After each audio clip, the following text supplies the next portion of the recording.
அஸ்ஸலாமு அலைக்கும். Welcome to Sharmila recipes. இன்றைக்கி நம்ம பார்க்க போகிறது குடல் கிரேவி. குடல் கிரேவி எப்படி செய்யலான்னு பார்க்கலாம். நம்ம சேனலில் ஏற்கனவே குடல் குழம்பு போட்டிருக்கோம். கீழே லிங்க் தரேன், செக் பண்ணி பாருங்கள்.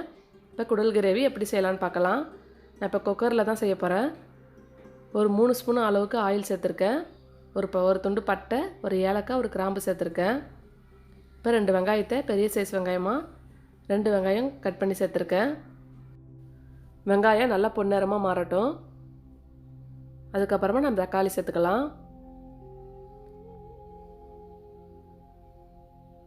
நம்ம குடல் கிரேவியை குக்கரில் செஞ்சால் தான் உங்களுக்கு நல்லா வேகும். அதனால தான் நான் குக்கரில் செஞ்சுருக்கேன்.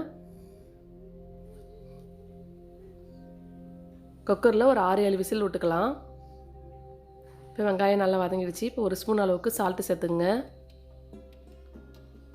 சால்ட்டு சேர்த்துங்கன்னா உங்களுக்கு வெங்காயம் சீக்கிரம் வதங்கி கிடச்சிடும்.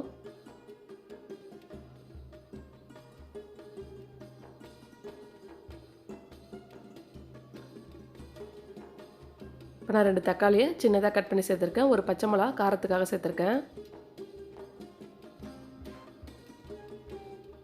சேர்த்து நல்லா கலந்து விட்டுக்கலாம். வெங்காயம் தக்காளி நல்லா வதங்கட்டும்.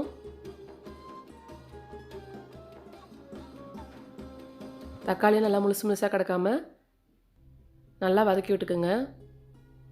நல்லா மசிஞ்சு வேகட்டும். நான் 1 ஸ்பூன் அளவுக்கு இஞ்சி பூண்டு பேஸ்ட் சேர்த்துருக்கேன். இது கொஞ்சம் பெரிய ஸ்பூன் தான், அதனால் 1 ஸ்பூன் சேர்த்துருக்கேன். உங்கள்கிட்ட சின்ன ஸ்பூன் இருந்தால் 2 ஸ்பூனாக சேர்த்துக்குங்க.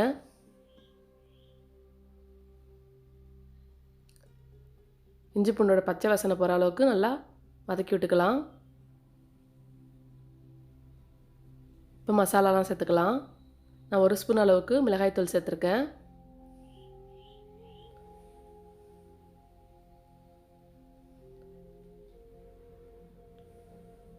மிளகாய்த்தூள் சேர்த்து நல்லா வெங்காயம் தக்காளிலாம் நல்லா மசிஞ்சு வேகட்டும்.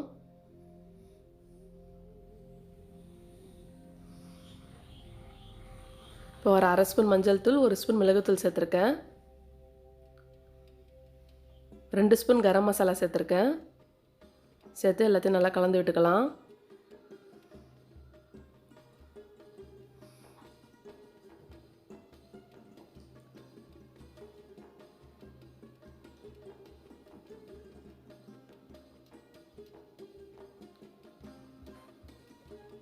மசாலா அடி பிடிக்காமல் இருக்கிறதுக்கு கொஞ்சமாக தண்ணி சேர்த்துக்கிறேன்.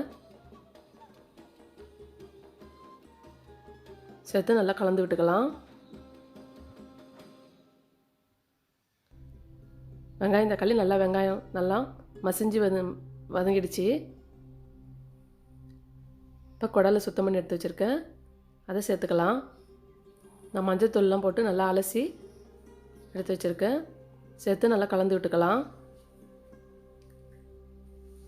மசாலாலாம் நல்லா குடல் மேலே படுற மாதிரி பரட்டி விட்டுக்குங்க.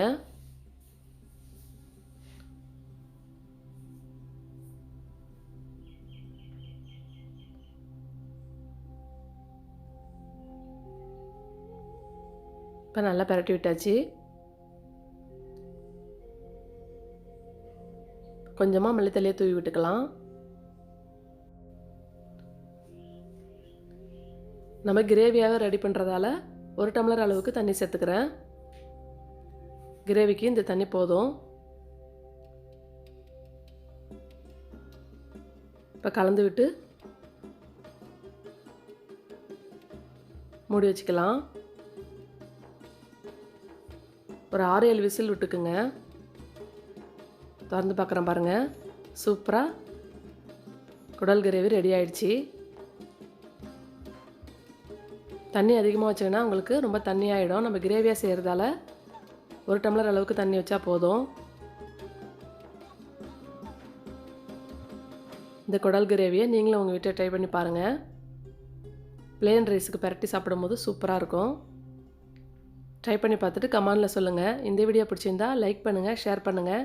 மறக்காமல் நம்ம சர்மிளா ரெசிபீஸை சப்ஸ்கிரைப் பண்ணுங்கள். பக்கத்தில் இருக்க பெல் ஐக்கானையும் ப்ரெஸ் பண்ணிக்கோங்க. அப்போ தான் நம்ம எப்பப்பெல்லாம் ஒரு வீடியோ போடுறோமோ உங்களுக்கு நோட்டிஃபிகேஷனில் காட்டும். உங்கள் ஃப்ரெண்ட்ஸ் அண்ட் சர்க்கிளில் நிறைய ஷேர் பண்ணுங்கள். நம்ம வீடியோவை மிஸ் பண்ணாமல் பார்க்க சர்மிளா ரெசிபீஸை சப்ஸ்கிரைப் பண்ணுங்கள். தேங்க்ஸ் ஃபார் வாட்சிங். தேங்க்யூ.